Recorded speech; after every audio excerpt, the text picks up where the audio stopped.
বসে আছেন। তো সবাইকে আসসালামু আলাইকুম।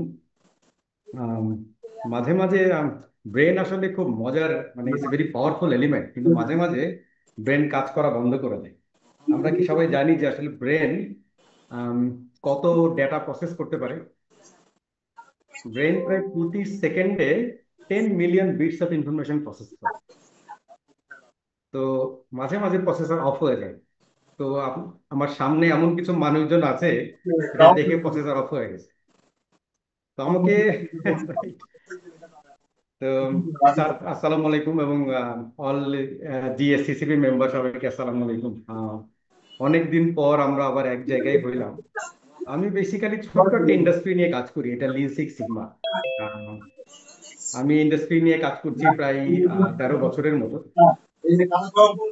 তো কাজ করতে করতে একটা সময় একটু অন্যদিকে এই লার্নিংটা টার্নিং। ইভেন একটু আগে আমি চিন্তা করছিলাম যে পৃথিবীর বেস্ট সাপ্লাই চেইন সলিউশন কার কাছে থাকতে পারে, কোনটা হতে পারে। তো ঠিক এরকম একটা চিন্তা থেকে আসলে আমার একটা জার্নি শুরু হয়, সেটা 2013 সালের পর থেকে।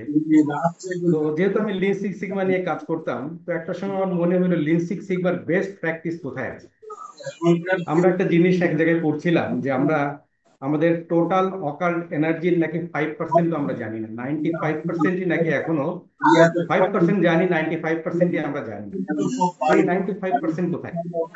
তো যদি সাপ্লাই চেনের কথা আমি বলি যে বেস্ট সাপ্লাই চেন কি হইতে পারে, বেস্ট সাপ্লাই চেন আমার মতে, আমার যে ওপিনিয়ন, তাতে মনে হয় যে বেস্ট সাপ্লাই চেন হয়তো গড সাপ্লাই চেন।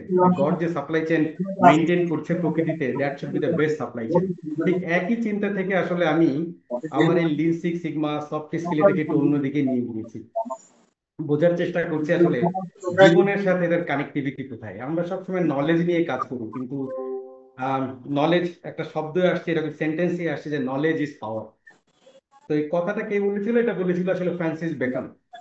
উনি বেসিক্যালি, যদিও আমরা ওনাকে ফিলোসফির জানি, যদিও আমরা ওনাকে সায়েন্টিস্ট জানি, বেসিক্যালি ওনার আর একটাও পরিচয় ছিল, উনি হি ওয়াজ এ লয়ার। এবং ওনার লয়ের জ্ঞান এতই ভালো ছিল যে উনি এই লয়ের জ্ঞান দিয়ে কোনো নিরপরাধ মানুষকে একদম গ্যালোপে নিয়ে যেতে পারতেন, ফাঁসির কাছে নিয়ে যেতে পারতেন। এই কারণে উনি ওনার পেছনে লিখে রেখেছিলেন নলেজ ইজ পাওয়ার। তো হ্যাঁ, knowledge is power is true, কিন্তু এই নলেজ আবার অনেক জায়গায় রং ভাবে অ্যাপ্লাইও করা যায়। ধরেন আমরা যদি রকেট বানাই, আবার আমরা যদি মিসাইল বানাই, নলেজ কিন্তু সেম। আপনি নলেজটাকে কোথায় ইউজ করবেন সেটা আসলে নির্ভর করে ব্যক্তি। যদি একজন নলেজেবল ব্যক্তির কাছে দেন, সে হয়তো মিসাইলও বানাইতে পারবে, সে রকেটও বানাইতে পারবে, কিন্তু মিসাইলটা হয়তো সে মানুষ মারার কাজে ইউজ করবে, কিন্তু রকেট সে বানাবে হয়তো send a man to moon.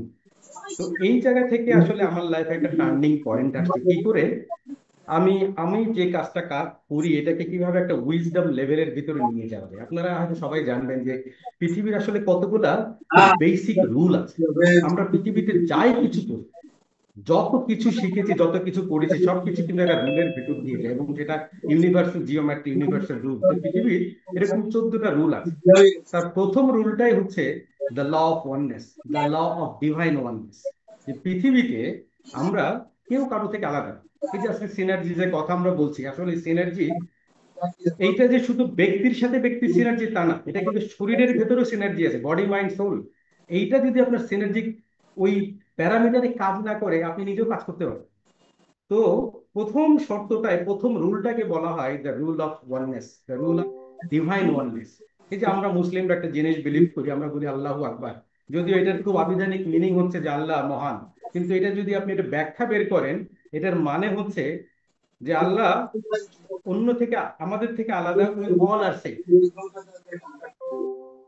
তো এটা সব জায়গায় লিখে আছে, সব জায়গায় লিখে আছে। তো আমি আসলে যে জিনিসগুলো নিয়ে কাজ করার চেষ্টা করছি এখন, সেটা হচ্ছে যে lean six sigma soft skill বা যে কোনো নলেজকে কি করে স্পিরিচুয়ালিটির সাথে কানেক্ট করে দেওয়া যায়, এইটা নিয়ে একটু রিসার্চ করার চেষ্টা করছি। তো আমি বেসিক্যালি কাইজেন নিয়ে কাজ করি, লিন সিক্স সিগমা নিয়ে কাজ করি। তো কোন একটা জায়গায় আসলে পড়ছিলাম এরকম যে আসলে এটা কিভাবে কাজ করে। তো আমরা যারা মুসলিম, আমরা বিলিভ করি যে আমরা জানি যে আমাদের 5টা কোশ্চেন জিজ্ঞাসা করা হবে, আমরা ভেরি জাজমেন্ট ডে। হয়তো আমরা বেশিরভাগ মানুষই জানি যে আমাদের 3টা কোশ্চেন জিজ্ঞাসা করা হবে। এই 3টা কোশ্চেন বেসিক্যালি আমাদেরকে খুব প্রিলিমিনারি কোশ্চেন জিজ্ঞাসা করা হবে জাস্ট আফটার আওয়ার ডেথ।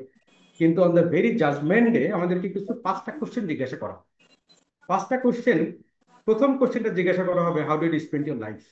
তোমার জীবন তুমি কিভাবে পার করলে? আপনি যদি আসলে আমাদের যেভাবে শেখানো হয় তার ভিতরে আসলে কিছু গলদ রয়ে গেছে। তো এই কোশ্চেনটা যদি আপনি এখন গুগলে সার্চ দেন, গুগল করেন, আপনি মিনিং খুঁজে পাবেন। আল্লাহ আমাদেরকে জিজ্ঞাসা করবেন যে পৃথিবীতে তোমাকে যেগুলো আশরাফুল মাখলুকাত করে পাঠিয়েছিলাম, তোমার জীবনের কোয়ালিটি কি ছিল পৃথিবী? কারণ আমি একমাত্র তোমাকেই তুমি লাইফে তোমার জীবনকে চেঞ্জ করার কোয়ালিটি দিয়েছি, কারণ আর কাউকে দেওয়া হয়নি। আমাদের যে মাথার ভিতর যে ব্রেন আছে, আমাদের আমাদের যে ফার্স্ট ব্রেন প্রিফ্রন্টাল কর্টেক্স, যেটাকে আমরা বলি এক্সিকিউটিভ ব্রেন, পৃথিবীর আর কোনো প্রাণীর কিন্তু আমাদের মতো এত বড় এক্সিকিউটিভ ব্রেন নেই। ইভেন আপনি যদি অন্য প্রাণীর সাথেও কম্পেয়ার করেন, একটা 60 কেজি কোনো একটা প্রাণী হয়তো 600 থেকে 800 গ্রামের ব্রেন থাকবে, কিন্তু একমাত্র মানুষ যে 60 কেজি ওজন হইলে তার ব্রেনের ওজন হয়ে যাবে 1400 থেকে 1600 গ্রাম। তার মানে আমরা তাদের থেকে ডাবল। এবং আমাদের সবচেয়ে বড় হচ্ছে যে আমাদের যে প্রিফ্রন্টাল কর্টেক্স প্রথম যেটা আছে, এই প্রিফ্রন্টাল কর্টেক্স হচ্ছে মানুষের একমাত্র প্রাণীকে মানুষকে দেওয়া হয়েছে। এই কারণে মানুষ আশরাফুল মাখলুক আছে। অন্যদেরও আছে, কিন্তু এটা সাইজে অনেক ছোট, কারণ অন্য প্রাণী চিন্তা করতে পারবে না, একমাত্র মানুষ একটু চিন্তা করতে পারে, এই জন্য মানুষকে আসলে এই ব্রেনটা দেওয়া হয়েছে। তো আমাদেরকে প্রথম জিজ্ঞাসা করা আমাদের very judgement day, how did you spend your life? জীবন কিভাবে পার করেছিলেন? ওনার কোশ্চেনের মিনিংটা, আমার লাইফের কোয়ালিটি কেমন ছিল, আমার লাইফের কোয়ালিটি কি একই জায়গায় দাঁড়িয়েছিল, এটা ইমপ্রুভ করেছে নাকি পেছন দিকে গিয়েছে? আমরা যদি একই জায়গায় দাঁড়িয়েও থাকি তাইলেও কিন্তু আমি পেছন দিকে যাচ্ছি। উনার এই কোশ্চেন করার অর্থই হবে যে আমার লাইফকে আমি ইমপ্রুভ করতে পারি কিনা। তো এটা একটা হাদিস দিয়েও ব্যাখ্যা করা হয়েছে, ধ্বংস তার জন্য যার আজকের দিন গতদিন অপেক্ষা উত্তম না। আপনি যদি খুব কেয়ারফুলি অবজার্ভ করেন, দেখেন দুইটা, একটা কোশ্চেন আর একটা হাদিস কিভাবে একজন আরেকজন সাপ্লিমেন্ট করছে। তার মানে আমাকে আসলে প্রতিদিনই ইমপ্রুভ করতে হবে। ইমপ্রুভ করা ছাড়া আর কোনো ওয়ে নেই। এবং ইমপ্রুভ করার একটাই হচ্ছে লার্নিং, এবং সেটা কোরআনে বলা হচ্ছে ফার্স্ট ভার্স ইকরা, শেখো। শেখো। আপনি যদি না শিখেন আপনি লার্ন করবেন না, এবং শিখবেন বলে আপনি লার্ন করবেন, এবং লার্ন করার ওয়ে হচ্ছে শিক্ষা। প্রথম কোশ্চেন আমাকে জিজ্ঞাসা করা হবে, how did you spend your life? আপনি বাদ দেন এটা ধর্মীয় ভাবে, বাদ দেন এটা মুসলিমের কোশ্চেন, এটা তো এক নর্মাল কোশ্চেন হিসেবেও যে প্রতিদিনই আসলে আমাকে গ্রো করা উচিত। এবং এই কারণে আমি Ashraful মাখলুকাত, right?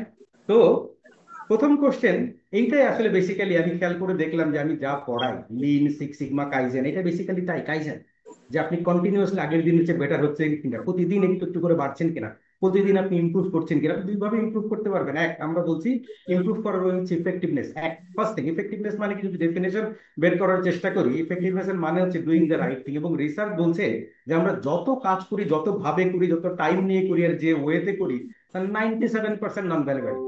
90 to 97% non-valuing, only 10 মানে 3 to 7% actually value adding activities করি। এবং ভ্যালু অ্যাডিং অ্যাক্টিভিটিস এর ভেতরেই আপনি বিলিয়ন ডলার প্রফিট বের করছেন। তাইলে বাকি যদি আরো করতে পারতাম তাইলে কত দূর, তাইলে কোথায় যাওয়া যায়? তো ওই যে প্রথম question, how to spend your life, এইটাই বেসিক্যালি আমাদের লাইফের কাইজেন, এইটাই বেসিক্যালি আমার কাছে সিক্স সিগমা। তো সেকেন্ড কোশ্চেন আল্লাহ আমাদেরকে জিজ্ঞাসা করবেন, how to spend your time? সময় কিভাবে ব্যয় করেছে? হ্যাঁ, সেইখানেও আসলে ইফেক্টিভনেস এবং এফিসিয়েন্সির কোশ্চেন আছে। আমি যেটা বলছিলাম ইফেক্টিভনেস, ইফেক্টিভনেস এটা হচ্ছে যে ডুইং দ্য রাইট থিং, ঠিক জিনিসটা করা। আপনি খেয়াল করে দেখেন, বা আমাদের এরকম রিসার্চও আছে, কোশ্চেনও আছে। আমরা যখন কোশ্চেন করি হয়তো আমরা প্রথমে বিলিভ করতে চাই না, কিছু ডিসবিলিফ আসে, মনে হয় যে না এটা এগ্রি করা যাবে না, এটা মানার যোগ্য না, যে কিভাবে একটা মানুষ, একটা কোম্পানি বা এত বড় একটা প্ল্যানেট মাত্র 3 to 7% ভ্যালু অ্যাডিং কাজের ভেতর দিয়ে যায়। কিন্তু অ্যাকচুয়ালি রিসার্চ বলছে তাই, যে এটা তো এরকমই হয়। তো আমাদের প্রথম কাজ হবে, এই যে প্রথম কোশ্চেনের অ্যান্সার করার জন্য প্রথম কাজ হবে যে রং কাজগুলোকে বন্ধ করা। আমি যখন রং কাজগুলোকে, এবং দেখেন এটাকে তার একটা হাদিস দিয়ে আমাদেরকে সাপ্লিমেন্ট করা হয়েছে, বলছে তুমি পাপ করার আগে যদি পুণ্য করার আগে পাপকে বন্ধ করো। তার মানে আমার বালতিতে আমি পানি ঢালছি, কিন্তু বালতির যতই পানি ঢালছি বালতির ফুটা দিয়ে পানি বের হয়ে যাচ্ছে। এখন বুদ্ধিমান মানুষ হিসেবে আমার কাজ কি হবে? আমার কাজ হবে বালতির ফুটাগুলোকে বন্ধ করা। তারপরে আপনি যত ফাস্ট পানি দিতে পারবেন তত আপনার বালতি পূর্ণ হবে। এটা হচ্ছে আমার কাছে এফিসিয়েন্সি। তো আল্লাহ আমাদেরকে দুইটা কোশ্চেনে জিজ্ঞাসা করে বেসিক্যালি, একটা হচ্ছে ইফেক্টিভনেস, একটা এফিসিয়েন্সি। তো এফিসিয়েন্সির কোশ্চেনটা আবার আসবে পরের কোশ্চেনে, আমাকে জিজ্ঞাসা করা হবে, how did you spend your time? সময় কিভাবে ব্যয় করেছেন? তো যে প্রথম কোশ্চেনের আনসার করতে হলে আমাকে সেকেন্ড কোশ্চেনেরও আনসার করতে হবে, জানতে হবে এই মুহূর্তে যে আসলে সময়কে আমি কিভাবে ব্যয় করি। তো এটা অনেক ডিপ। হয়তো আমরা 12 তারিখে যখন যাব, এত সময় আমাদের এখন নাই, এটা অলরেডি প্রায় 10টার কাছাকাছি বেজে গিয়েছে। যখন 12 তারিখে আমরা যাব, এগুলো নিয়ে ডিসকাস করতে যে কিভাবে আমার লাইফ, আমার ধর্মীয় লাইফ, সামাজিক লাইফ, আমার ব্যক্তিগত লাইফ, এই লিন সিক্স সিগমা আমরা যেটা বলছি, আমি বলছিলাম যে পৃথিবীর সবকিছু কিন্তু একই জিওমেট্রির ভিতর। আমরা এই জিওমেট্রি গুলো বুঝি না বলে একটা শাখা তৈরি হয় আমাদের। প্রত্যেকটা কিছুই একই জিওমেট্রি। আমি মাঝে মাঝে এই কোশ্চেনটা অনেকে জিজ্ঞাসা করি যে আমরা এক একজন এক এক ব্রাঞ্চ নিয়ে লেখাপড়া করি। আমরা যদি শিক্ষাকে ব্রাঞ্চ বলি, এক একটা ব্রাঞ্চ বলি এটাকে, যদি এটা ব্রাঞ্চ হয়, তাইলে এটার গাছ কোনটা, গাছ কোথায় আছে? যেখানে এই ব্রাঞ্চ গুলো জড়ো হয়েছে এক জায়গায় জাংশন পয়েন্টে, জাংশন পয়েন্টে কি আছে? আমার খুব এটা, আমার এখনো হয়তো এরকম ডিপ রিসার্চ নাই এটার উপরে, বাট আমার খুব বদ্ধমূল একটা ধারণা, বদ্ধমূল বিশ্বাস, ওপিনিয়ন, যে রিসার্চে যেখানে সব জায়গায় সব আহ ডালগুলো জড়ো হয়েছে, শাখাগুলো জড়ো হয়েছে, সেইখানে আসলে একটাই সত্য আছে, সেটা হচ্ছে দ্য রুল অফ নেচার। যেটা আমি পড়ছিলাম যে 14টা ইউনিভার্সাল ল আছে আমাদের। আমাদের সব কিছু, ইভেন ধর্মীয় গ্রন্থ কিন্তু এই 14টা ইউনিভার্সাল লকে ব্যাখ্যা করছে। আমরা যত, আপনি যদি বলেন সাপ্লাই চেইন, আমি লিন সিক্স সিগমা, আপনি বলেন ফিজিক্স, কেমিস্ট্রি, জিওমেট্রি, আপনি যাই বলেন, সবকিছু কিন্তু 14টা ইউনিভার্সাল লকে আসলে, এটাকে বলা হয় যে ইউনিভার্সাল ল অফ ক্রিয়েশন, বা এটা universal law of of attraction. তো এটা অনেকভাবে ব্যাখ্যা করা হয়েছে এটাকে। বেসিক্যালি আমি দেখলাম যে আমরা যা কিছু শিখছি, যদি 14টা ইউনিভার্সাল লকে আপনি কানেক্ট করতে না পারেন, আসলে যা কিছু শিখি তার অনেক কিছুই ঠিক পরিপূর্ণভাবে শিক্ষা হচ্ছে না। তো আমি যে কাজটা এখন করার চেষ্টা করছি সেটা হচ্ছে এই 14টা ইউনিভার্সাল লর সাথে আমি যা শিখেছি এ পর্যন্ত, এটাকে কানেক্ট করে দেওয়ার চেষ্টা করছি। তো ইনশাল্লাহ 12 তারিখ আসবে, আপনাদের সাথে দেখা হবে আবার, নট ভার্চুয়ালি, ফিজিক্যালি। তো সেই পর্যন্ত সবার জন্য শুভকামনা থাকলো। ইনশাল্লাহ 12 তারিখে সবার সাথে দেখা হবে।